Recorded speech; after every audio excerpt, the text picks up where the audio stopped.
wants to be first. Everybody commiserating on their job about who got the promotion and why they did not get the promotion. Who's getting paid more than the next person. And everybody is doing a balancing act throughout the day. Step out of yourselves tomorrow and watch the world and how it works. Nobody getting off the bus anymore to give a seat to an old lady. Nobody stepping aside anymore. The world that we live in, even that we are Christians, has trained us to get ours first and worry about everybody else later. What a sad commentary it is. For as we experience what I would define as the remnants of a misdirected capitalistic society, where you have the haves and the have-nots. This sense has even sprinkled down into the church. Our call to discipleship is not one of haves and have-nots. Here, Jesus Christ was in the midst of a religious society of antiquity, and he found himself analyzing their great plight. Here, he observes them as they sit down at the table. In my mind's eye, can't you see them? Big shots sit up front. Big shots grab their seats. People with 10-year prowess grab their seats. Jesus observes this and gives them this great parable.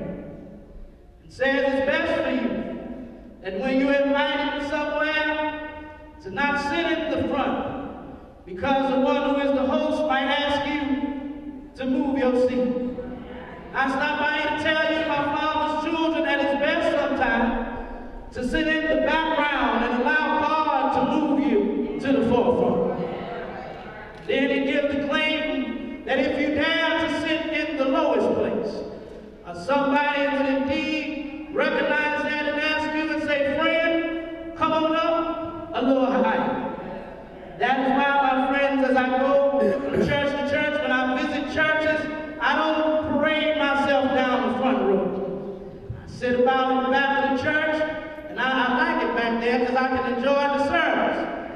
And then, if somebody sees me back there, they say, there's Pastor Hunt, and I wait for them to ask me up a little bit higher. But the good thing about that is sometimes I still keep my seat, so that the focus of service can be on God, not on me parading down the aisle as the pastor of this great church. You've got to decrease for God to increase.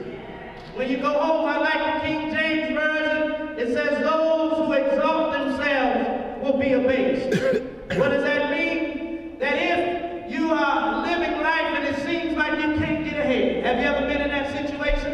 It seems like you can't get ahead. After you overcome every roadblock, there's another thing in a way. The reason why that's happening is because your movement is all about you.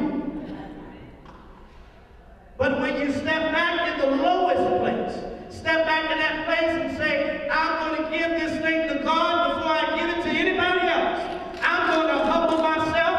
I'm not going to tell people where to go. I'm going to hold my peace and let the Lord fight my battles, and the victory shall be mine. But when you come to a place where the battle is not yours, but the battle is the Lord's, then you will see the mechanisms of your life turning and moving, and you are stagnant, and we face being stagnant. I've been there. Maybe you haven't been there, but I've been there professionally and otherwise. You face these stagnant walls because everything that you're doing is about you. When you turn over and give it to God, you can see God's great promise for your life. I came out here to tell you that if you give God the priority, doors of your life will be open. Your lives of your family will be mended. Your employment opportunities will arise. Whatever you're going through, if you give it to God right now. So I want you today, as you read this text, not to look at for your blessing. Don't look at the wedding band.